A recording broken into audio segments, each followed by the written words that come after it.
Après la polémique suscitée par le geste de Laurent Baffy à l'égard de Nolwenn-Leroy samedi 23 septembre, le CSA a décidé d'ouvrir une enquête.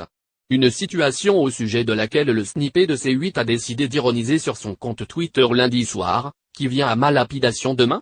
Lundi 25 septembre, le Conseil supérieur de l'audiovisuel a ouvert une enquête pour étudier la séquence diffusée dans le talk show de Thierry Ardisson, où Laurent Baffy s'amuse à soulever la jupe de Nolwenn-Leroy. Alors quelles sanctions peuvent être prises par le CSA à l'encontre de la chaîne de Canal+. Un nouveau dossier qui n'est pas prêt d'arranger les relations entre le CSA et C8, en guerre depuis le printemps dernier. Pour rappel, à cause de plusieurs séquences dites polémiques dans TPMP, la chaîne s'est vue infliger une amende de 3 millions d'euros et une suspension de publicité pendant plusieurs semaines. Il y a aussi la possibilité d'une suspension temporaire. Une enquête du CSA ne vaut pas forcément un manquement.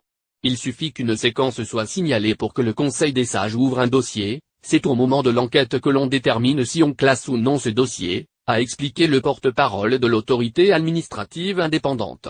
Si ce dossier devait aller plus loin, ce geste relèverait d'un manquement de la chaîne à son devoir de lutter contre les stéréotypes, les préjugés sexistes, les images dégradantes et les violences faites aux femmes. Le CSA peut également opter pour une simple mise en garde. Au CSA, il y a une progressivité, d'abord une mise en garde, après une mise en demeure. Puis, des sanctions financières sont possibles.